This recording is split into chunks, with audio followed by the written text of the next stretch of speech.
মই আজি এই দ্বিতীয়বাৰৰ কাৰণে দেশৰ মাননীয় প্ৰধানমন্ত্ৰী নৰেন্দ্ৰ মোদী ডাঙৰীয়াই কেন্দ্ৰীয় মন্ত্ৰীসভাত মোক অন্তৰ্ভুক্ত কৰি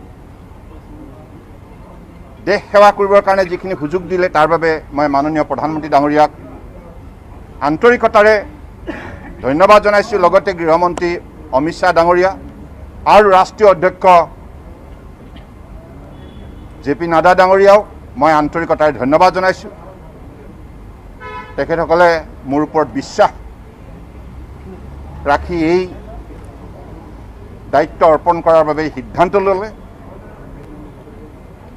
আৰু মোৰ বাবেও এইটো এটা সৌভাগ্য বিষয় যে আগন্তুক দিনত মই নিশ্চিতভাৱে ভাৰতবৰ্ষৰ জনগণক নিষ্ঠাৰে সেৱা আগবঢ়াবৰ বাবে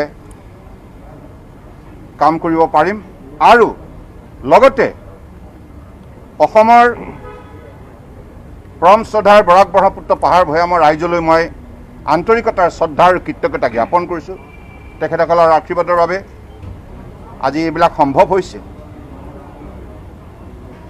সকলো সময়তে অসমৰ ৰাইজে যোৱা দিনবিলাকত যেনেধৰণে সহায় কৰি আহিছে এই কথা মই কেতিয়াও পাহৰিব নোৱাৰোঁ। গতিকে আগন্তুক দিনত অসমৰ ৰাইজৰ লগতে সমগ্ৰ ভাৰতবৰ্ষৰ জনগণক নিষ্ঠাৰে সেৱা আগবঢ়াই যোৱাটো মোৰ এটা প্ৰধান দায়িত্ব আৰু কৰ্তব্য হ'ব। লগতে মাজুলীবাসী ৰাইজকো মই আন্তৰিকতাৰে আজি এই মুহূৰ্তত কৃতজ্ঞতাৰ শ্ৰদ্ধা জ্ঞাপন কৰিছোঁ। তেখেতসকলেও মোক সকলো সময়তে যিখিনি মৰম চেনেহ দেখুৱাই আহিছে তাৰ বাবে মই তেখেতসকলৰ ওচৰত চিৰকৃতজ্ঞ আৰু মই বিশ্বাস ৰাখিছোঁ যে অসম তথা উত্তৰ পূৰ্বাঞ্চলৰ ক্ষীপ্ৰ উন্নয়নৰ বাবে যোৱা দিনবিলাকত মাননীয় প্ৰধানমন্ত্ৰী নৰেন্দ্ৰ মোদী ডাঙৰীয়াই যি শক্তিশালী পদক্ষেপ লৈছে, গতিকে আগন্তুক দিনত তেখেতৰ যি সপোন ভাৰতবৰ্ষৰ ভিতৰত উত্তৰ পূৰ্বাঞ্চলক অন্যতম শক্তিশালী কেন্দ্ৰবিন্দু হিচাপে গঢ়ি তোলাৰ, সেই ক্ষেত্ৰতো নিশ্চিতভাৱে ইন্ধন যোগাবৰ বাবে ময়ো এটা সুযোগ লাভ কৰিছোঁ আৰু মোৰ দৃঢ় বিশ্বাস অসমৰ ৰাইজৰ সহযোগত আমি এইখিনি কামত যথেষ্টখিনি অগ্ৰসৰ হ'ব পাৰিম, সফল হ'ব পাৰিম।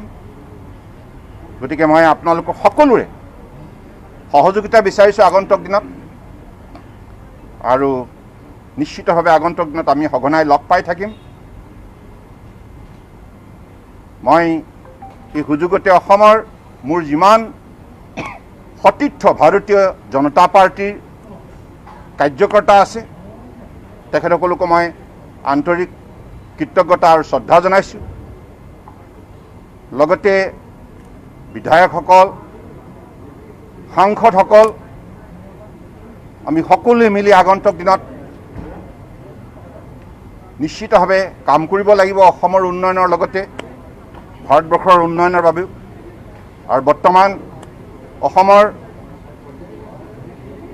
মাননীয় মুখ্যমন্ত্ৰী ডক্টৰ হিমন্ত বিশ্ব শৰ্মা ডাঙৰীয়াৰ নেতৃত্বত চৰকাৰখনে, ৰাজ্য চৰকাৰখনে যি দৃঢ়তাৰে কাম আৰম্ভ কৰিছে, এই কামকো আমি আগন্তুক দিনত সফল ৰূপ দিবৰ বাবে সকলোৱে মিলি কাম কৰি যাম।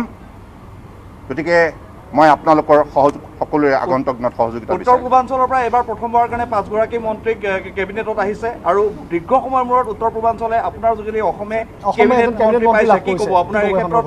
মই ইয়াৰ বাবে পুনৰবাৰ মাননীয় প্ৰধানমন্ত্ৰী নৰেন্দ্ৰ মোদী ডাঙৰীয়াক আন্তৰিক কৃতজ্ঞতা